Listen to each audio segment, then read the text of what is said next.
Bonjour à tous. Tout d'abord, vous devez prendre une feuille et noter le titre de ce nouveau chapitre. Description de la matière à l'échelle microscopique. Dans ce chapitre, nous allons nous intéresser, comme le titre l'indique, à la matière à l'échelle de l'infiniment petit.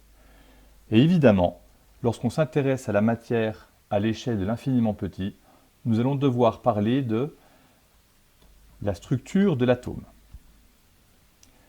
L'atome, vous l'avez déjà étudié au collège, et vous devriez avoir, à peu de choses près, une image en tête de ce qu'est un atome qui ressemble à ceci. Au centre de cet atome, nous voyons le noyau atomique. Ce noyau est chargé positivement. Autour de ce noyau tournent des électrons. Ces électrons, en orbite autour du noyau, sont eux chargés négativement. Attention! Ce schéma ne représente pas la réalité. Dans la réalité, évidemment, les électrons ne sont pas fixés sur des cercles. De même, les échelles ne sont pas respectées. Si nous faisions un schéma de l'atome à cette échelle-là, nous ne pourrions pas voir les électrons qui sont extrêmement petits. De même, le noyau n'apparaîtrait même pas comme un point sur notre schéma. En tout cas, pour commencer ce chapitre, c'est une image mentale à peu près correcte pour pouvoir commencer à travailler. Nous pouvons donc écrire une première définition de ce qu'est un atome. Un atome est constitué d'un noyau chargé positivement et d'électrons chargés négativement en mouvement autour du noyau.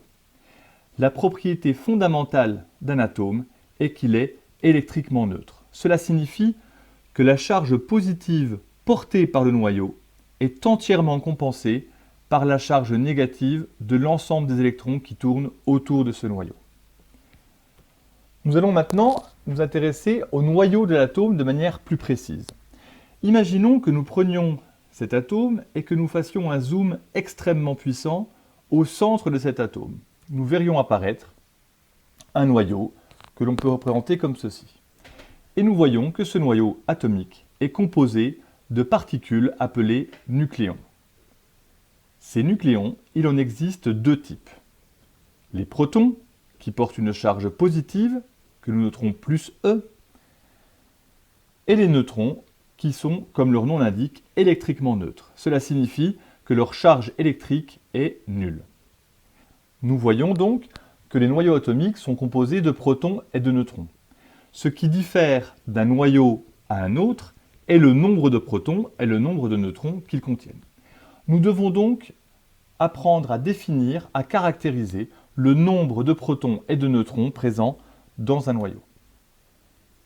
Le nombre de protons que contient un noyau atomique est appelé numéro atomique grand Z. Le nombre de nucléons dans le noyau est appelé nombre de masse et sera noté grand A. À partir de ces deux nombres, le numéro atomique et le nombre de masse, il est possible d'écrire de manière symbolique un noyau, de la manière suivante. Nous noterons tout d'abord le symbole du noyau. En haut à gauche sera noté le nombre de masse, tandis qu'en bas à gauche sera noté le numéro atomique grand Z. Nous allons devoir maintenant vérifier si vous avez bien compris. Si je prends l'exemple de cette notation symbolique, C, 6, 14. Que signifie cette notation? Eh bien, tout d'abord, le symbole C nous indique qu'il s'agit d'un noyau de carbone. Le 14, en haut à gauche, nous indique qu'il contient 14 nucléons, tandis que le 6 nous indique qu'il contient 6 protons.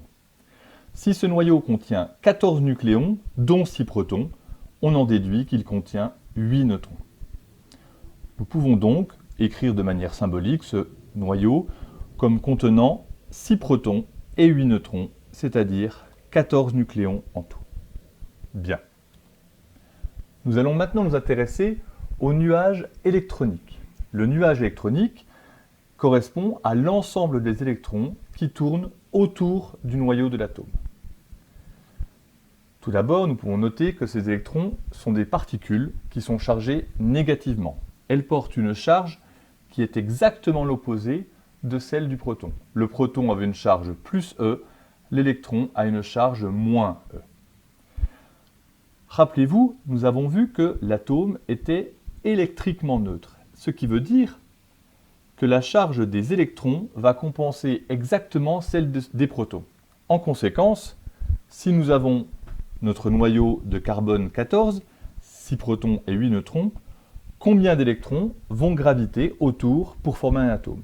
Eh bien, s'il y a 6 protons, il y aura forcément 6 électrons qui seront autour du noyau. Pour terminer, je vous propose de voir cette petite vidéo. Dans cette vidéo, nous allons pouvoir voir des atomes de manière individuelle. Donc, ce que nous voyons ici, ces deux petites boules, sont deux atomes qui forment ensemble une molécule de monoxyde de carbone. Dans ce film, vous allez voir que la société IBM a manipulé ces molécules une par une pour en faire un film d'animation.